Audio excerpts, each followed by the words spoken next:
Hello everyone, আজকে আমি আলোচনা করছি ক্লাস 12-এর সেমিস্টার 3-এর পলিটিক্যাল সায়েন্সের প্রথম ইউনিটের প্রথম টপিক। সেটি হচ্ছে দ্বিতীয় বিশ্বযুদ্ধোত্তর পরবর্তীকালের যে আন্তর্জাতিক সম্পর্ক ছিল বা আন্তর্জাতিক বিশ্ব ব্যবস্থা কীভাবে পরিচালিত হচ্ছিল বা আন্তর্জাতিক সম্পর্ক সেই টাইমে কী কী সমস্যার সম্মুখীন হয়েছিল সেইগুলো সম্পর্কে। সিলেবাসে দেওয়া আছে ঠান্ডা যুদ্ধ সম্পর্কে, দ্বিমেরুতা সম্পর্কে, দ্বিমেরুতার কীভাবে অবসান হয়েছিল এবং জোট নিরপেক্ষতা সম্পর্কে। এগুলো সবই আজকে এক এক করে জানবো। তো প্রথমেই আমাদেরকে জানতে হবে যে দ্বিতীয় বিশ্বযুদ্ধের যে পরবর্তী সময়কালটা ছিল, মানে যে টাইমে শেষ হয়েছিল ঠিক সেই টাইম থেকেই তো ঠান্ডা যুদ্ধের যে সূচনা সেটা আস্তে আস্তে শুরু হচ্ছিল। তো সেই টাইমটা আগে জানতে হবে, তারপরে ঠান্ডা যুদ্ধ কি সেটা আমরা জানবো। তো দ্বিতীয় বিশ্বযুদ্ধ কবে শেষ হয়েছিল? 1945 সালে। এবং এই যে দ্বিতীয় বিশ্বযুদ্ধের অবসানে পৃথিবীর অনেক কিছু পাল্টে যায়। দ্বিতীয় বিশ্বযুদ্ধের অবসানে কি হয়, আমাদের যে তৃতীয় বিশ্বের দেশ, আমরা যেসব দেশে বাস করি সেই সব দেশ স্বাধীনতা পেতে শুরু করে। কারণ দ্বিতীয় বিশ্বযুদ্ধের যারা অংশগ্রহণ করেছিল তাদের মধ্যে ব্রিটেনও একমাত্র অন্যতম দেশ ছিল যে দ্বিতীয় বিশ্বযুদ্ধে বিধ্বস্ত হয়ে পড়েছিল। তো ব্রিটেন যখন আর এইসব তৃতীয় বিশ্বের দেশের উপরে আর নিজের ক্ষমতা কায়েম করতে পারবে না, যখন নিজের যুদ্ধে জর্জরিত হয়ে নিজের যে মিলিটারি ক্রাইসিস হয়েছে, ইকোনমিক ক্রাইসিস হয়েছে, সেইগুলো নিয়ে ব্যস্ত ছিল, তখন তৃতীয় বিশ্বের দেশগুলো স্বাধীনতা লাভ করে।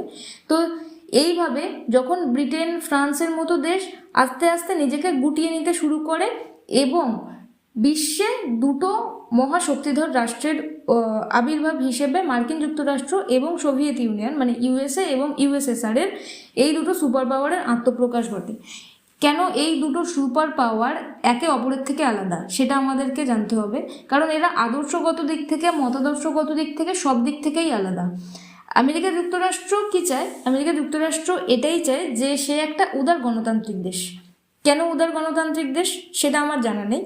উদার গণতান্ত্রিক দেশ তারা যখন থেকে আমেরিকার স্বাধীনতা লাভ করেছিল। কিন্তু সোভিয়েত ইউনিয়ন অন্য দিক থেকে একটা কমিউনিস্ট দেশ, একটা সমাজতান্ত্রিক দেশ। আমি এই মতাদর্শগত পরিপ্রেক্ষিত যদি আলাদা করতে চাই, তাহলে দুটো দেশেরই রাষ্ট্র ব্যবস্থা আলাদা আলাদাভাবে পরিচালিত হয়। উদার গণতান্ত্রিক মানে যেখানে ফ্রি মার্কেট ব্যবস্থা থাকবে, যেখানে সব কিছু গণতান্ত্রিক নীতিতে পরিচালিত হবে, জনগণের পার্টিসিপেশন থাকবে, রাজনীতিতে একটা খুব অ্যাক্টিভ পার্টিসিপেশন থাকবে বলা চলে, এবং সেখানে মার্কেট ইকোনমি এমনভাবে পরিচালিত হবে যেখানে প্রাইভেট প্রপার্টি থাকবে, যেখানে সব কিছুই থাকবে। মোট কথা গ্লোবালাইজেশনের ব্যাপার থাকবে, সব কিছু খোলাখুলি থাকবে। এটাই মার্কিন যুক্তরাষ্ট্রের অবস্থান, যেটা পুঁজিপতি হিসেবে, ঠিক আছে, পুঁজিপতি দেশ হিসেবে। কিন্তু অন্যদিকে যখন আমরা সোভিয়েত ইউনিয়নের কথা বলবো, সেটা সমাজতান্ত্রিক দেশ। সমাজতন্ত্রের যদি কিছু বৈশিষ্ট্যের কথা বলতে চাই, তাহলে এটা বলা চলে সমাজতন্ত্র শুধুমাত্র কি একদমই প্রাইভেট ওনারশিপ চায় না, মানে ব্যক্তিগত মালিকানা চায় না। একটা রাষ্ট্রের সরাসরি পাবলিক ওনারশিপ চাই, মানে সরকারি যে মালিকানা আছে এখানে কোনো ব্যক্তিগত মালিকানা থাকবে না। এখানে অতটাও অবাধ ব্যাপার থাকবে না, মানে অবাধ বাণিজ্য নীতির যে ব্যাপার, যেখানে আমরা 1991-এর পর থেকে ভারত যেরকমভাবে এলপিজি বা লিবারালাইজেশন, প্রাইভেটাইজেশন, গ্লোবালাইজেশন এইগুলোর ধারণা অনুসরণ করে আসছে, এটার পিছনেও কারণ আছে। তো এই যে জিনিসগুলো সোভিয়েত ইউনিয়ন চাইতো না, বা সোভিয়েত ইউনিয়নের ভাবধারার মধ্যে এই যে জিনিসগুলো ছিল না। তাই এই দুটো দেশের মধ্যে মানে আমেরিকা যুক্তরাষ্ট্র এবং সোভিয়েত ইউনিয়ন যে ছিল, দুটো দেশ আদর্শগত দিক থেকে এবং মতাদর্শগত দিক থেকে আলাদা। আশা করি বোঝাতে পারলাম পুঁজিবাদী এবং পুঁজিপতি দেশ এবং সমাজতান্ত্রিক দেশের মধ্যে কি পার্থক্য হতে পারে। তো পুঁজিপতি দেশ কখনো চায় না যে সমাজতান্ত্রিক দেশ আরও বেশিভাবে পৃথিবীতে, এই বিশ্বে আরও বেশিভাবে নিজেদের এক্সপ্যানশন করুক, মানে নিজেদের বিস্তার লাভ ঘটাক। আবার অন্যদিকে সমাজতান্ত্রিক দেশ মানে সোভিয়েত ইউনিয়ন চায় না পুঁজিপতি যে দেশ আছে বা উদার গণতান্ত্রিক যে দেশ আছে সেই দেশ সব থেকে বেশি বিস্তার লাভ করুক বিশ্বে। যদি এদের একমাত্র উদ্দেশ্য এটাই, যদি একটা দেশ মানে সমাজতান্ত্রিক দেশ যদি বিস্তার লাভ করে, তাহলে পুঁজিপতি দেশের কোনো ভ্যালু থাকবে না, বিশ্বে একটা বিগ ব্রাদার হিসেবে কাজ করতে পারবে না। অন্যদিকে সমাজতান্ত্রিক দেশেরও একই মনোভাব। এটাই ঠান্ডা যুদ্ধের মূল কারণ। এখানে এই কথাটা, এই যে ঠান্ডা যুদ্ধ বা এই যে ঠান্ডা, এই কথাটা কে প্রথম ব্যবহার করেন? বার্নার্ড বারুচ। জওহরলাল নেহেরু এই ঠান্ডা যুদ্ধকে কি বলেছেন? মস্তিষ্কের যুদ্ধ এবং স্নায়ুর যুদ্ধ এবং প্রচারের যুদ্ধ হিসেবে অভিহিত করেছেন। কেন একে ঠান্ডা বলা হয় এবার আসি। যেখানে আমেরিকা এবং সোভিয়েত ইউনিয়ন কখনো সরাসরি একে অপরের বিরুদ্ধে যুদ্ধ করেনি, তবে তারা প্রক্সি ওয়ার বা ছায়াযুদ্ধে লিপ্ত হয়েছে। এখানে প্রক্সি ওয়ার কি? যখন অন্য দেশের সঙ্গে যুদ্ধ হবে, আমেরিকা কাউকে গিয়ে সাপোর্ট করছে আর সোভিয়েত ইউনিয়ন অন্য কোনো দেশকে সাপোর্ট করছে, মানে এরকম আর কি, মানে ভাই ভাই হিসেবে পাশে থাকছে অন্য দেশকে।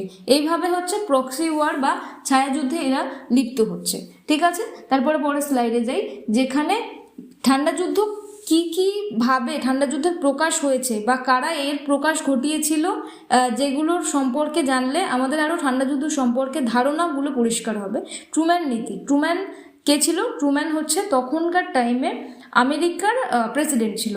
1947 সালে ট্রুম্যান একটা নীতি পেশ করে, সেটাকেই ট্রুম্যান নীতি বলা হয় ওনার নাম অনুসারে আর কি। এই যে নীতিটা ছিল, যেখানে আমেরিকা যুক্তরাষ্ট্র সেই সব দেশকে সাহায্য করবে যারা কমিউনিজম বা সমাজতন্ত্রের বিস্তার রোধ করতে চায়। এই নীতির মূল উদ্দেশ্য হচ্ছে সোভিয়েত প্রভাবকে সীমাবদ্ধ রাখা। তো ট্রুম্যান কি করলো, যখন এই যে দ্বিতীয় বিশ্বযুদ্ধ শেষ হলো, তখন যেসব দেশ অর্থনৈতিকভাবে ক্ষতিগ্রস্ত হয়ে পড়েছে, মানে ইউরোপের বিভিন্ন দেশ অর্থনৈতিকভাবে ক্ষতিগ্রস্ত হয়ে পড়েছে তো দ্বিতীয় বিশ্বযুদ্ধের ফলে, তাই জন্য এই ট্রুম্যান এটাই চাইলো যে হচ্ছে সোভিয়েত যা নীতি আছে সেইগুলোর যাতে সীমাবদ্ধ থাকে। তাই জন্য হ্যারি ট্রুম্যান তাদেরকেই সাহায্য করবে, মানে অর্থনৈতিকভাবে সাহায্য করবে যারা সোভিয়েতের দিক থেকে হচ্ছে এইদিকে সরে আসবে, মানে হচ্ছে আমেরিকার দিকে সরে আসবে, এবং এইভাবে হচ্ছে নিজেদের ঠান্ডা যুদ্ধের যে যুগটাকে আরও বেশি গরম করে তোলে এরা আর কি।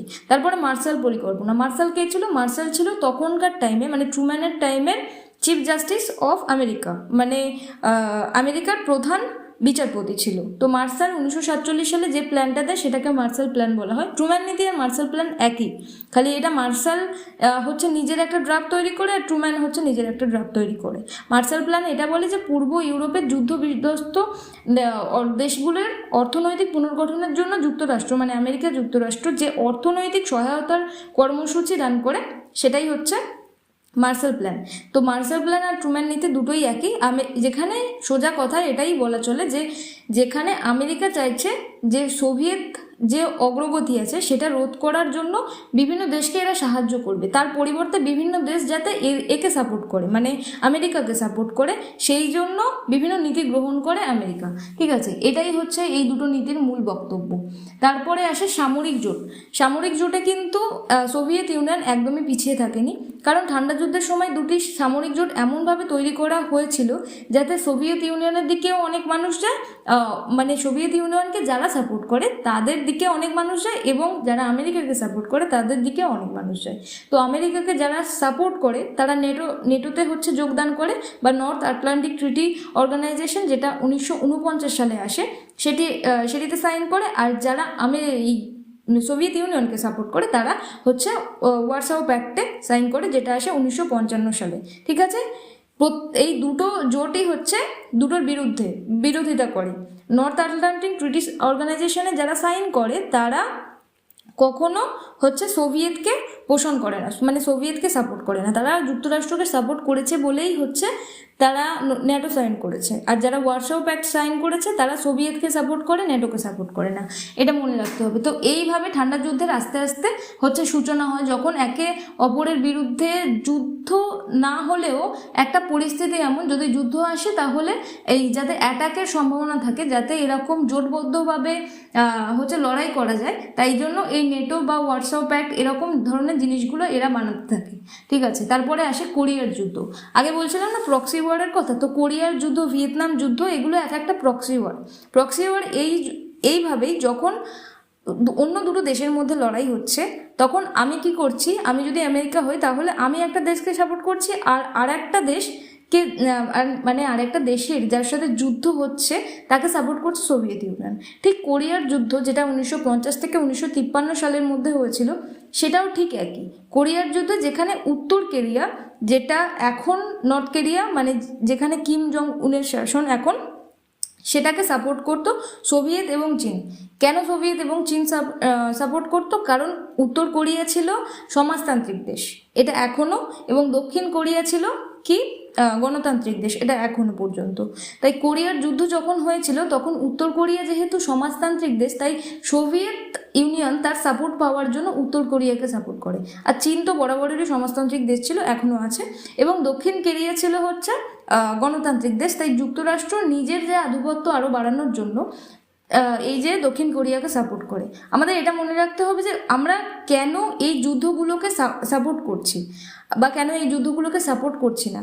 যদি আমি আমার দেশের যা আইডিওলজি আছে, যা মতাদর্শ আছে, সেটা যদি বিশ্ববাজারে হচ্ছে বিস্তার করতে পারি বা বিশ্ববাজারে বিক্রি করতে পারি, তাহলে আমার কথাই হচ্ছে সবাই শুনবে। এটা এই জন্যই, এটারই উদ্দেশ্য হচ্ছে একে অপরের যুদ্ধে অন্যকে হেল্প করা আর কি। তাই জন্য যে আদর্শগতভাবে যার দিক থেকে ঠিক মনে হয় সে তার দিকে সাপোর্ট করে। তাই যুক্তরাষ্ট্র যেহেতু উদার গণতান্ত্রিক দেশ এবং দক্ষিণ কোরিয়াও উদার গণতান্ত্রিক দেশ, তাই জন্য হচ্ছে দক্ষিণ কোরিয়াকে আমেরিকা যুক্তরাষ্ট্র সাপোর্ট করে এবং উত্তর কোরিয়াকে সাপোর্ট করে সোভিয়েত ইউনিয়ন, কারণ কি ওরা সমাজতান্ত্রিক দেশ ছিল। এটাই মনে রাখতে হবে। তারপরে কি আছে? তারপরে আছে হচ্ছে কিউবা বিপ্লব এবং কিউবান ক্ষেপণাস্ত্র সংকট। এটা 1959 সালে কিউবান রেভলিউশন। কিউবা একটা দেশ যেখানে তখনকার টাইমের প্রধান ছিল ফিদেল কাস্ত্রো, যিনি ক্ষমতায় আসেন। কিউবা, সোভিয়েত ইউনিয়ন আর রাশিয়া বলছি, কিউবা, ইউএসএ আর ইউএসএসআর, এই দুটো এমন একটা জায়গায় অবস্থান করে যেখানে সোভিয়েত ইউনিয়ন কি চাইছিল, সোভিয়েত ইউনিয়ন যাতে ঠান্ডা যুদ্ধে একদম আমেরিকাকে উড়িয়ে দিতে পারে, তাই জন্য এই কিউবাতে একটা ক্ষেপণাস্ত্র বা পারমাণবিক বোমা হচ্ছে ফিট করে, যাতে সেইটা গিয়ে পড়ে আমেরিকাতে। এটা হচ্ছে সোভিয়েত ইউনিয়নের প্ল্যান ছিল। তাই জন্য হচ্ছে আমেরিকাতে যাতে গিয়ে পড়ে এবং আমেরিকা ধ্বংস হয়ে যায় এবং ঠান্ডা যুদ্ধের যাতে আর এক্সপ্যানশন না হয় এবং উদার গণতান্ত্রিক বা পুঁজিপতি যে মনোভাব আছে সেটার যাতে আর বিস্তার লাভ না ঘটে, তাই জন্য সোভিয়েত ইউনিয়ন কিউবায় এই ফিদেল কাস্ট্রোর দ্বারা করে একটা বোমা ফিট করে। কিন্তু ঘটনাক্রমে 1962 সালে, মানে তার আগে একটু হচ্ছে আমেরিকা সেটা জানতে পেরে যায়।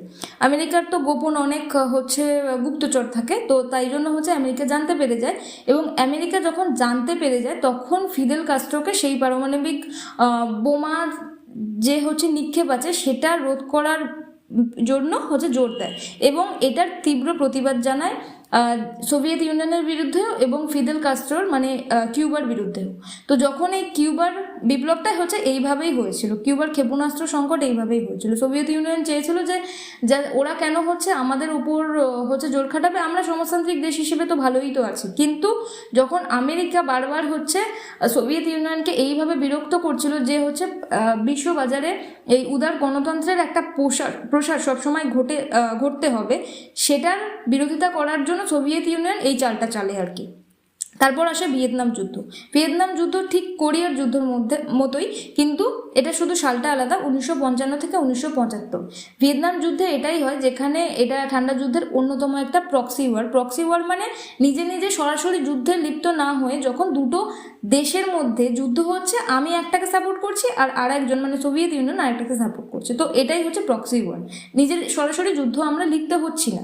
তো এখানে ভিয়েতনাম যুদ্ধে কি হচ্ছে, ভিয়েতনাম যুদ্ধের উত্তর ভিয়েতনামে, এখানে উত্তর ভিয়েতনামকে হচ্ছে সাপোর্ট করছে সোভিয়েত ইউনিয়ন, আবার দক্ষিণ ভিয়েতনামকে সাপোর্ট করছে কে, ইউএসএ বা আমেরিকা। তো উত্তর ভিয়েতনাম যে যুদ্ধ চলছে দক্ষিণ ভিয়েতনামের বিরুদ্ধে, সেখানেও একই মতাদর্শগত লড়াই, কোনো কারণ নেই, এদের যুদ্ধের কোনো কারণ নেই, এখানে কোনো কিছুই নয়, শুধু মানুষের ক্ষতি আর কি। যেখানে উত্তর ভিয়েতনাম আর দক্ষিণ ভিয়েতনামের মধ্যে মানে একটা উস্কানি, একটা যুদ্ধ ব্যাপার একটা তৈরি করা, মানে কে এই বিশ্ব রঙ্গমঞ্চে আগে থেকে ভালো করে টিকে থাকতে পারে, এটাই। এই যে দীর্ঘ যুদ্ধের পরে হচ্ছে পরাজিত হয় এবং ভিয়েতনাম কমিউনিস্ট শাসনের অধীনে একীভূত হয়। তো এটাই ছিল ভিয়েতনাম যুদ্ধ, এখানে হচ্ছে আর বেশি কিছু বলার নেই। তারপর আসি বার্লিন প্রাচীর নির্মাণ, যেটা 1961 সালে হয়। এখানে বার্লিন প্রাচীর নির্মাণ কিভাবে হয়, দ্বিতীয় বিশ্বযুদ্ধের যে টাইম পিরিয়ড সেটা যদি আমরা জানি তাহলে এটা আমাদেরকে জানতে হবে যে হচ্ছে দ্বিতীয় বিশ্বযুদ্ধের টাইম থেকে হচ্ছে বিশ্বের বড় চারটে দেশ হচ্ছে জার্মানিকে ভাগ করে নেবে বলে ঠিক করে রেখেছিল। কিন্তু দ্বিতীয় বিশ্বযুদ্ধের অবসানের পর যখন হচ্ছে এই যে পূর্ব যে জার্মানি ছিল সেটা রাশিয়া দখল করতে থাকে এবং পশ্চিম জার্মানি ইয়ের হাতে যায়, মানে ইউএসের হাতে যায়, মানে আমেরিকার হাতে যায়। তো এই যে দ্বিতীয় বিশ্বযুদ্ধের টাইম পিরিয়ডের পরবর্তীকালে রাশিয়া নিজেরটা হচ্ছে দখল করতে থাকে। যেহেতু রাশিয়া সমাজতান্ত্রিক দেশ, সেটা মনে রাখতে হবে, তাই জন্য রাশিয়ার যে মানুষজন বেশিভাবে স্বাধীনতা পেত না, বাক স্বাধীনতার ক্ষমতা তেমনভাবে ছিল না। এখনকার দিনে সমাজতন্ত্রের বৈশিষ্ট্য অবশ্যই পাল্টেছে, কিন্তু আগেকার দিনে এটা ছিল না। আগেকার দিনে সমাজতন্ত্র মানে একদম আলাদা কঠোর নিয়মকানুন ছিল তখন, ঠিক আছে। তাই পূর্ব জার্মানি যেহেতু রাশিয়া নিয়েছিল, মানে সোভিয়েত ইউনিয়ন নিয়েছিল, তো এই যে সোভিয়েত ইউনিয়নের নিয়ে নেওয়ার ফলে সেখানের যে মানুষ যারা বাস করতো তারা আস্তে আস্তে বুঝতে পারছিল যে হচ্ছে পশ্চিম জার্মানিতেই হচ্ছে বেশি শিক্ষা সংস্কৃতি, তারপরে বেশি ইন্ডাস্ট্রি আস্তে আস্তে বেড়ে উঠছিল। তাই জন্য পূর্ব জার্মানিতে, কেন পশ্চিম জার্মানিতে শিক্ষা সংস্কৃতি এসব আস্তে আস্তে বেড়ে উঠছিল, কারণ পশ্চিম জার্মানি কিন্তু উদার গণতান্ত্রিক দেশের অধীনে আছে, মানে হচ্ছে আমেরিকার অধীনে আছে পশ্চিম জার্মানি। আর পূর্ব জার্মানি কার অধীনে আছে? সোভিয়েত ইউনিয়নের অধীনে, মানে যেটা বর্তমানে রাশিয়া। কিন্তু এই যে পূর্ব জার্মানির অধীনে যদি এরা নিজেদের স্বাধীনতা পাচ্ছে না, তাই জন্য এরা ভাবলো যে হচ্ছে আমরা পশ্চিম জার্মানিতে গিয়ে আশ্রয় নিই, মানে পালিয়ে যাওয়ার চেষ্টা করে। তাই জন্য এই বার্লিন প্রাচীর ওপর থেকে হচ্ছে নির্মাণ করা হয়, যে এটা এমনই উঁচু করে নির্মাণ করা হয় যাতে এই দিকের মানুষ ওই দিকে গিয়ে হচ্ছে পার হতে পারবে না। এটি ইউরোপের আদর্শগত বিভাজনের একটা প্রতীক হয়ে ওঠে। এর মানে কিন্তু আমি এটা বোঝালাম, মানে সমাজতন্ত্র আর উদার গণতান্ত্রিক যে ভাবধারার আলাদা আলাদা দুটো দিক। এর মানে কিন্তু এটা নয় যে সমাজতন্ত্র সব ক্ষেত্রেই খারাপ। সমাজতন্ত্র তখনকার দিনে হচ্ছে মানুষের বাক স্বাধীনতার থেকে শুরু করে শিক্ষার স্বাধীনতা, এগুলো হচ্ছে একটু সংকীর্ণ মনোভাবাপন্ন ছিল। অন্যদিকে উদার গণতন্ত্র সবসময় হচ্ছে এই স্বাধীনতাগুলো দিতে থাকতো। তাই পূর্ব জার্মানি যখন রাশিয়া মানে সোভিয়েত ইউনিয়ন দখল করেছিল, তখন সেই টাইমে হচ্ছে সেইভাবে মানুষ নিজেদেরকে স্বাধীন বলে হচ্ছে মনে করতে পারছিল না, এবং দেখছিল যে পশ্চিম জার্মানির মানুষ তো ঠিক খোলাখুলি ঠিকভাবেই ঘুরে বেড়াচ্ছে, যেখানে তাদের কোনো রকমভাবে হচ্ছে কেউ কোনো সীমাবদ্ধতা ছিল না। তো এটাই হচ্ছে বার্লিন প্রাচীর নির্মাণের অন্যতম কারণ। তারপরে আসে দাঁতাত বা উত্তেজনা হ্রাসের একটা টাইম, যখন 1970-এর দশকে যুক্তরাষ্ট্র মানে আমেরিকা যুক্তরাষ্ট্র এবং সোভিয়েত ইউনিয়নের মধ্যে কিছুটা সম্পর্কের উন্নতি হয়। কিছুটা সম্পর্কে কিভাবে উন্নতি হয়? তারা বিভিন্ন ট্রিটি সাইন করে, যাতে তারা এইটা বোঝাতে চায় যে আমরা ঠান্ডা যুদ্ধে সরাসরি অংশগ্রহণ তো করছি না, এবং আমরা সরাসরি এই যুদ্ধে কোনো হচ্ছে অস্ত্র প্রয়োগ করব না। তাই জন্য এই SALT I এবং SALT II হয়, ঠিক আছে, স্ট্র্যাটেজিক আর্মস লিমিটেশন ট্রিটি, ঠিক আছে, লিমিটেশন টক্স, ঠিক আছে। এই স্ট্র্যাটেজিক আর্মস মানে হচ্ছে কি? পারমাণবিক অস্ত্রশস্ত্র, লিমিটেশন মানে কি? হ্রাস করা বা কমানো, যাই বলতে পারো। তো হচ্ছে সেই যে অস্ত্রশস্ত্র কমানোর জন্য একটা ট্রিটি হয়, সেটাকে বলা হয় সল্ট ট্রিটি, যেটা 1972-এ হয়। তারপরে হচ্ছে সল্ট II ট্রিটি, এটা হচ্ছে 1979-তে হয়। এই সব ধরনের ট্রিটিগুলো সাইন করা হয় যাতে দুই দেশের মধ্যে সম্পর্কের আস্তে আস্তে উন্নতি ঘটে, এবং দুই দেশ যাতে হচ্ছে ঠান্ডা যুদ্ধের মতো এই যুদ্ধে একদম সরাসরি অংশগ্রহণ না করে। এই যুদ্ধে অংশগ্রহণ করলে তো এর ফল জানা আছে যে দুই পক্ষেরই অনেক অনেক ক্ষতি হয়ে যেতে পারে। তাই এরা প্রক্সি ওয়ারের দ্বারা হচ্ছে একে অপরের বিরোধিতা করছিল, এবং পরবর্তীতে এই 1970-এর দশকে এই দাঁতাত বা উত্তেজনা প্রশমনের জন্য বিভিন্ন ধরনের ট্রিটি সাইন করতে থাকে। তারপরে আসে বার্লিন প্রাচীরের পত্তন, যেটা 1989 সালে, যেখানে ছিল ঠান্ডা যুদ্ধের একদম শেষের দিকে আমি চলে এসেছি, যেখানে পূর্ব ইউরোপের কমিউনিস্ট শাসনের পতন শুরু হয় এবং জার্মানি পুনরায় একত্রিত হয়। এটা শুধুমাত্র একটা কারণেই হয়, যেখানে মিখাইল গর্বাচেভ চলে আসে। মিখাইল গর্বাচেভ হচ্ছে তৎকালীন সোভিয়েত ইউনিয়নের হচ্ছে হেড ছিল, এবং ইনি দুটো নীতির প্রচলন করে, যেটা হচ্ছে গ্লাসনস্ট আর পেরেস্ট্রয়কা। গ্লাসনস্টের মানে হচ্ছে রাজনৈতিক উন্মুক্ততা এবং বাক স্বাধীনতা। তখন বলছিলাম না যে পূর্ব জার্মানিতে মানুষজনকে হচ্ছে স্বাধীনতা দেওয়া হচ্ছিল না, তাই জন্য মিখাইল গর্বাচেভ বা যে রাষ্ট্রপ্রধানরা আসছে, তারা দেখছে যে হচ্ছে আমরা যদি না মানুষদেরকে স্বাধীনতা দিই বা রাজনৈতিকভাবে উন্মুক্ত করি, বা শিক্ষার ক্ষেত্রে যদি না তাদেরকে ছেড়ে দিই, তাহলে আমাদের মানুষরা হচ্ছে ঠিকভাবে নিজেদেরকে বিকাশ লাভ করতে পারবে না। এবং পেরেস্ট্রয়কা, আসছে, যেখানে অর্থনৈতিক এবং প্রশাসনিক পুনর্গঠন। অর্থনৈতিকভাবে তারা বোধহয় ইম্পোর্ট এক্সপোর্টের যে ব্যবসা আছে সেইগুলো হচ্ছে নানা রকমভাবে খুলে দিতে থাকে, যাতে অন্য দেশের জিনিসপত্র এই দেশে আমদানি হয়, আবার এই দেশ থেকেও হচ্ছে রপ্তানি হতে পারে। তো এই দুটো জিনিস যখন মিখাইল গর্বাচেভ করে থাকেন, তখন এই বার্লিন প্রাচীরের পতন ঘটে। এবং বার্লিন প্রাচীর যখন পতন ঘটে, তখন জার্মানি আবার একত্রিত হয়ে যায়। না হলে আজকে আমরা হচ্ছে কোরিয়ার মতো নর্থ কোরিয়া আর সাউথ কোরিয়া দুটো আলাদা আলাদাই দেখতাম, যেখানে ওই ইস্ট জার্মানি আর ওয়েস্ট জার্মানি যেটাকে ভাগ করে নিয়েছিল হচ্ছে ইউএসএ আর ইউএসএসআর। তো এই যে জার্মানি যে একত্রিত হয়ে যাওয়া এবং মিখাইল গর্বাচেভের এটা নীতির ফলস্বরূপ, কিন্তু না হলে আজকে আমরা জার্মানির দুটো ভার্সন দেখতাম, একটা ইস্ট একটা ওয়েস্ট জার্মানি, যেখানে একটা হচ্ছে সমাজতান্ত্রিক শাসন চলতো, একটা হচ্ছে গণতান্ত্রিক শাসন চলতো। এইভাবে মিখাইল গর্বাচেভের যে সংস্কার নীতি এইভাবেই হচ্ছে উঠে এসেছিল। তারপরে যাই, যেখানে 1991 সালে শেষ পর্যন্ত সোভিয়েত ইউনিয়নের পতন ঘটে, যেখানে ডিসলিউশন অফ সোভিয়েত ইউনিয়ন ঘটে এবং এর মাধ্যমে ঠান্ডা যুদ্ধের আনুষ্ঠানিক সমাপ্তি ঘটে এবং দ্বিমেরু আন্তর্জাতিক সম্পর্ক ব্যবস্থা ভেঙে পড়ে। দ্বিমেরুটা আমি একটু পরে বোঝাচ্ছি, দ্বিমেরুতাটা কোন টাইমে ছিল। ঠান্ডা যুদ্ধের এই মধ্যেকার একটা সময়কালকে দ্বিমেরুতা বলা হয়। কিন্তু এই যে সোভিয়েত ইউনিয়ন এর পতন কেন ঘটে, ওই মিখাইল গর্বাচেভের নীতির উপর অনেক কিছু ডিপেন্ড করেছিল, অনেক কিছু।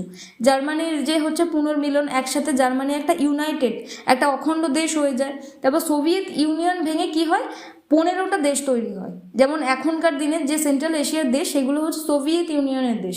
ইউক্রেন, বেলারুস, তারপরে হচ্ছে কাজাকিস্তান, কাইরাগিস্তান, তুর্কমেনিস্তান, এই সমস্ত যে দেশগুলো আছে এগুলো সব কিন্তু সোভিয়েত ইউনিয়নের দেশ। আর যদি সোভিয়েত ইউনিয়ন 1991 সালে পতন না ঘটাতো এবং যদি ইউনাইটেড থাকতো, মানে একসাথে থাকতো, তাহলে সেটা হচ্ছে বিশ্বের সব থেকে বড় দেশ হতো কিন্তু। এবং এরা সবাই ভেঙে কেউ হচ্ছে সমাজতন্ত্রকে অনুসরণ করেছে, আবার কেউ হচ্ছে গণতন্ত্রকে অনুসরণ করেছে। তো এইভাবে হচ্ছে সোভিয়েত ইউনিয়নের পতন ঘটে এবং ঠান্ডা যুদ্ধের সমাপ্তি এখান থেকেই আনুষ্ঠানিকভাবে শেষ হয়। তো এটাই ছিল হচ্ছে ঠান্ডা যুদ্ধের মূল যে স্টোরিটা, যেভাবে হচ্ছে ঠান্ডা যুদ্ধ শুরু হয়েছিল এবং যেভাবে শেষ হয়েছিল। এবার আসি সিলেবাস অনুযায়ী দ্বিমেরুতা কি বা বাইপোলারিটি কি। দ্বিমেরুতা বলতে এমন একটা বিশ্ব ব্যবস্থাকে বোঝায় যেখানে আন্তর্জাতিক, অর্থনৈতিক, সামরিক এবং সাংস্কৃতিক প্রভাব মূলত দুটি প্রধান রাষ্ট্রের হাতে থাকে। মানে যখন ঠান্ডা যুদ্ধ চলছিল সেই যে টাইম পিরিয়ডটা, সেই টাইমকে বলা হয় দ্বিমেরুত্ব বা দ্বিমেরুতা। মানে আন্তর্জাতিক বিশ্বে যখন দুটো ব্যবস্থাতে ভাগ হয়ে থাকে, তখন সেই জিনিসটাকে বলা হয় দ্বিমেরুত্ব। ঠিক আছে, মানে দুটো সুপার পাওয়ার যখন কে সমাজতন্ত্রকে ফলো করবে আর কে হচ্ছে গণতন্ত্রকে ফলো করবে, এই দুটো জিনিস যখন আলাদা আলাদাভাবে থাকে তখন সেটাকে বলা হয় দ্বিমেরুত্ব। এর বৈশিষ্ট্য কী ছিল? এর বৈশিষ্ট্য ছিল যে ঠান্ডা যুদ্ধের সময় বিশ্ব দুটি ব্লকে বিভক্ত হয়ে পড়ে, যেটা বললামই আর কি।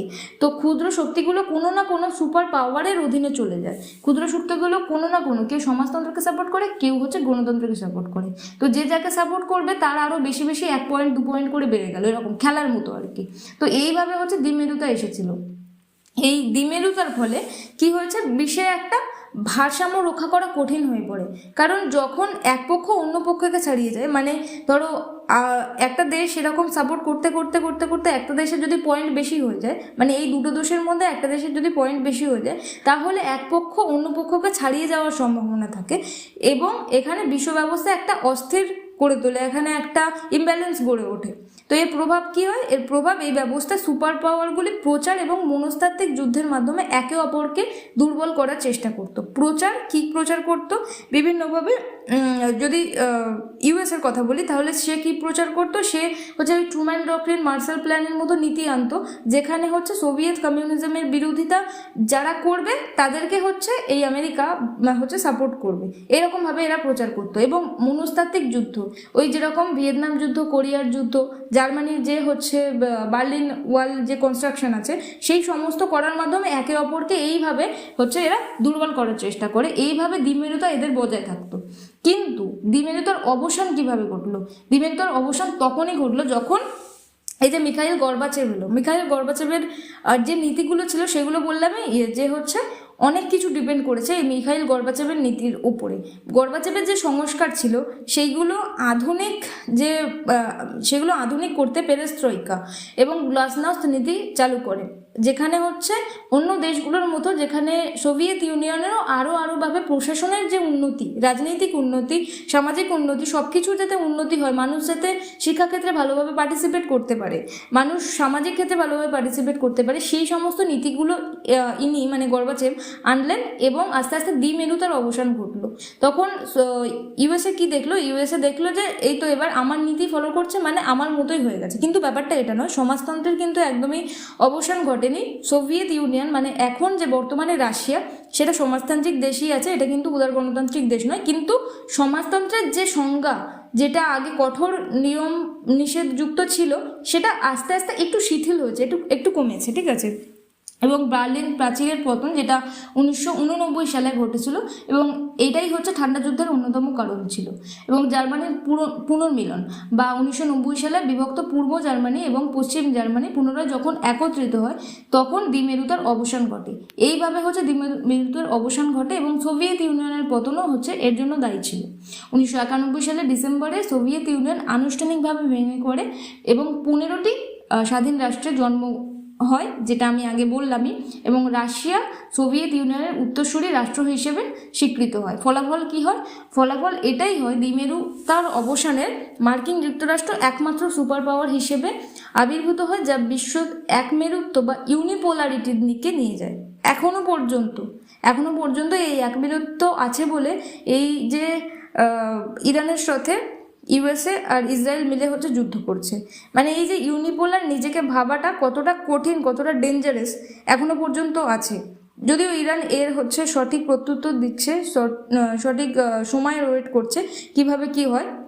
কিন্তু যখন এই দ্বিমেরুতার যে অবসান ঘটেছিল, কখন অবসান ঘটেছিল? যখন আস্তে আস্তে ঠান্ডা যুদ্ধটা কমে যাচ্ছে এবং সমাজতান্ত্রিক দেশ সোভিয়েত ইউনিয়ন ভেঙে যাচ্ছে, জার্মানির পুনর্মিলন হচ্ছে, তখন এই যে অবস্থার পরিণতি হিসেবে দ্বিমেরুতার অবসান ঘটে এবং একমেরুতা চলে আসে। দ্বিমেরুতা মানে বিশ্বে যখন দুটো রাষ্ট্র ব্যবস্থা থাকবে, সেটা হচ্ছে সমাজতান্ত্রিক আর একটা হচ্ছে পুঁজিপতি। আর একমেরুতা কখন আসবে? যখন এই সব কিছু ভেঙে যাবে, তখন বিশ্বে একটাই দেশ বেশি উপরে থাকবে বা বেশি উপরে শাসন করবে, সেটাই হচ্ছে একমেরুতা। তো একমেরুতায় কে ছিল? ইউএসএ বা আমেরিকা, যেটা এখনো পর্যন্ত আছে কিছুটা হলেও। তারপরে আসি জোট নিরপেক্ষ আন্দোলন বা নন অ্যালাইনমেন্ট মুভমেন্ট। দ্বিতীয় বিশ্বযুদ্ধের যে অবসান ছিল, সেটাই হচ্ছে আস্তে আস্তে তৃতীয় বিশ্বের দেশগুলোকে স্বাধীনতা পাইয়ে দিতে আরও বেশিভাবে সাহায্য করেছিল। এবং তৃতীয় বিশ্বযুদ্ধ যখন সদ্য স্বাধীনতা হলো, তখন মানুষজন দেখলো যে হচ্ছে আমরা যদি আবার সেই বড় বড় দেশের সঙ্গে যুদ্ধে হচ্ছে যেতে থাকি, তাহলে আমাদের মতো ক্ষুদ্র ক্ষুদ্র দেশের কোনো আর অস্তিত্ব থাকবে না। যতটুকু বা ইকোনমি আছে, যতটুকু বা হচ্ছে যা কিছুই আছে না কেন, সেগুলো আরও সব কিছুই আমাদের চলে যাবে।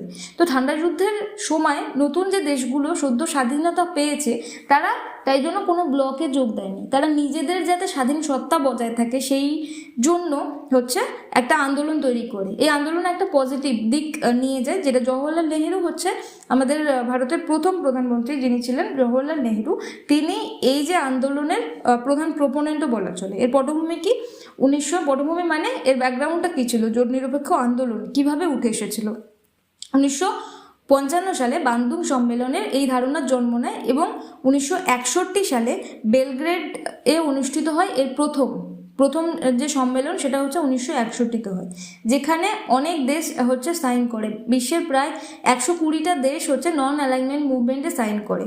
মানে 120টা ভাবো, বিশ্বে 195টা দেশ, তার মধ্যে ওই দেশগুলো বাদ দিয়ে মানে 60-70টা দেশ বাদ দিয়ে বাকি সব দেশই হচ্ছে নন অ্যালাইনমেন্ট মুভমেন্টে সাইন করে। তোরা বড় বড় রাষ্ট্র কি করবি করে যা, কিন্তু আমরা হচ্ছে ছোট ছোট রাষ্ট্র সদ্য স্বাধীনতা পেয়েছি, তা আমরা হচ্ছে অন্য কোনো আন্দোলনে যোগদান করব না, আমরা নিজেদের স্বাধীন অস্তিত্ব বজায় রাখবো। কারণ কি, আমাদের ইকোনমিক স্ট্রাকচারকে আমাদের নতুনভাবে গড়ে তুলতে হবে। কারণ কি, আমরা নতুন সবে হচ্ছে স্বাধীনতা পেয়েছি। যেমন একটা বাচ্চা যখন জন্ম নেয়, তার নিজের একটা আলাদা অস্তিত্ব, নিজের স্বাধীন সত্তা জন্ম নিতেই হচ্ছে অনেকটা টাইম লেগে যায়। তো একটা রাষ্ট্রের যখন হচ্ছে জন্ম হয়, একটা রাষ্ট্র যখন স্বাধীনতা পায়, তখন তো তার একদম ডে 1 থেকে তার বিভিন্ন প্রিপারেশন নিতে হবে, যাতে সেই দেশের জনগণকে আরও ভালো করে হচ্ছে পরিচালনা করা যায়। তো জোট নিরপেক্ষ আন্দোলনও সেইভাবেই উঠে এসেছে। প্রধান নেতৃবৃন্দ কারা ছিল? ভারতের জওহরলাল নেহেরু, ইউগোস্লাভিয়ার জোসেফ ব্রোজ টিটো, মিশরের গামাল আবদেল নাসের, ঘানার কাউমে নাক্রুমা, আর হচ্ছে ইন্দোনেশিয়ার সুকর্ণ। এরা হচ্ছে প্রধান নেতৃবৃন্দ ছিল, কিন্তু হচ্ছে 120টা দেশ হতে জয়েন করেছিল এই জোট নিরপেক্ষ আন্দোলনে। তার পরবর্তীতে যাই, মূল নীতিগুলো কি ছিল? এই আন্দোলন পঞ্চশীল নীতির উপর ভিত্তি করে গড়ে উঠেছিল। পঞ্চশীল নীতি কাদের মধ্যে ছিল? ভারত আর চীনের মধ্যে, ঠিক আছে, যার মধ্যে একে অপরের সার্বভৌমত্বের প্রতি সম্মান প্রদর্শন এবং অভ্যন্তরীণ বিষয়ে হস্তক্ষেপ না করা। সার্বভৌম মানে আর আশা করি বোঝাতে হবে না, তাও আমি বলে দিই। সার্বভৌম মানে হচ্ছে আমি যখন একটা দেশ, তখন আমি একটা দেশ হিসেবে নিজে স্বাধীন, একটা মানুষের স্বাধীনতার মতো। আমার ব্যক্তিগত স্পেয়ারে, আমার ব্যক্তিগত ক্ষেত্রে কারোর হস্তক্ষেপ করার কোনো অধিকার নেই। কিন্তু এখন যেটা আসলে চলছে না, ইউএসএ আর ইসরায়েল মিলে যেভাবে আর একটা দেশের প্রধানকে যেভাবে মেরে দিতে পারে, এটা মনে হয় না যে কোনো সার্বভৌমত্বের অস্তিত্ব রক্ষা বলে কোনো কথা আছে এখানে। সার্বভৌমর কি হলো তাহলে? এর উদ্দেশ্য কি? নব্য উপনিবেশবাদ এবং সাম্রাজ্যবাদের যে বিরোধিতা করা এবং বিশ্ব রাজনীতিতে সুপার পাওয়ারদের হাতের পুতুলে না পরিণত হয়ে স্বাধীন সিদ্ধান্ত গ্রহণ করা। বললামই যে আমি জোট নিরপেক্ষ আন্দোলনের উদ্দেশ্য একমাত্র ছিল যাতে ওরা বড় বড় দেশ, ওরা হচ্ছে লড়াই করে যাক, কিন্তু আমরা যাতে সদ্য স্বাধীনতা পেয়েছি, আমাদের অনেক কিছু পুনর্গঠন করতে হবে, নতুনভাবে ভাবতে হবে। সেই জন্যই হচ্ছে আমরা অন্য কারোর সাথে হচ্ছে পার্টিসিপেট করব না, কোনো ব্লকে জয়েন করব না। আমরা নিজেদের সিদ্ধান্ত যাতে নিজেরা গ্রহণ করতে পারি, সেই জন্য আমরা স্বাধীন সিদ্ধান্ত নেব এবং অন্য কারোর সাথে জয়েন করব না। আমরা জোট একসাথে রাখবো এই তৃতীয় বিশ্বের দেশ হিসেবে। এবার আসি এই পুরো টপিকটার, মানে দ্বিতীয় বিশ্বযুদ্ধের পরবর্তীকালে ঠান্ডা যুদ্ধোত্তর সময় যে শর্ট কোশ্চেনগুলো এর থেকে উঠে আসে সেইগুলো সম্পর্কে। তো প্রথম কোশ্চেন হচ্ছে, ঠান্ডা যুদ্ধ বলতে কি বোঝায়? আমি এগুলো এসএকিউ ফরম্যাটে এই জন্যই রেখেছি কারণ এমসিকিউ ফরম্যাটে দিলে বেকার টাইম ওয়েস্ট, তাই জন্য খুব খুবই শর্টেই আমি রেখেছি যাতে হচ্ছে মুখস্থ তাড়াতাড়ি হয়। দ্বিতীয় বিশ্বযুদ্ধের পরবর্তীকালে প্রত্যক্ষ যুদ্ধে লিপ্ত না হয়ে গণতান্ত্রিক দেশ আমেরিকা যুক্তরাষ্ট্র এবং সমাজতান্ত্রিক দেশ সোভিয়েত রাশিয়ার মধ্যে যে পারস্পরিক দ্বন্দ্ব হয়েছিল সেটাকে ঠান্ডা যুদ্ধ বলা হয়। ঠান্ডা লড়াইয়ের প্রারম্ভিক ঘোষণা কে করেছিল? ব্রিটিশ প্রধানমন্ত্রী উইনস্টন চার্চিল। ঠান্ডা লড়াইকে কে গরম শান্তি বলেছিল? বার্নেট বলেছিল, বার্নেট। তো ঠান্ডা লড়াই কথাটি কে কবে প্রথম ব্যবহার করেন? 1947 খ্রিস্টাব্দে বার্নার্ড বারুচ এই কথাটি প্রথম ব্যবহার করেন, যেটা আমি প্রথমে বলেছিলামই। তারপর আসি ঠান্ডা লড়াইয়ের দুটি বৈশিষ্ট্য, ক্ষমতার লড়াই এবং মতাদর্শগত লড়াই। চার্চিল কত খ্রিস্টাব্দে প্রথম বক্তৃতা দেন? 1946 খ্রিস্টাব্দে 5ই মার্চ। লৌহ যবনিকা তত্ত্ব কে উপস্থাপন করেন? Winston Churchill. তারপরে আসি, মনেরোর নীতি কী ছিল? মার্কিন রাষ্ট্রপতি জেমস মনেরো 1823 খ্রিস্টাব্দে ডিসেম্বর মাসের এক ঘোষণায় বলেন যে আমেরিকাবাসীর জন্যই, তাই হচ্ছে আমেরিকাকে যারা সাপোর্ট করবে আমেরিকা তাদেরকেই সাপোর্ট করবে, এটাই ছিল হচ্ছে মনেরো ডক্ট্রিন। তারপরে মিউনিক চুক্তি কবে কাদের মধ্যে স্বাক্ষরিত হয়?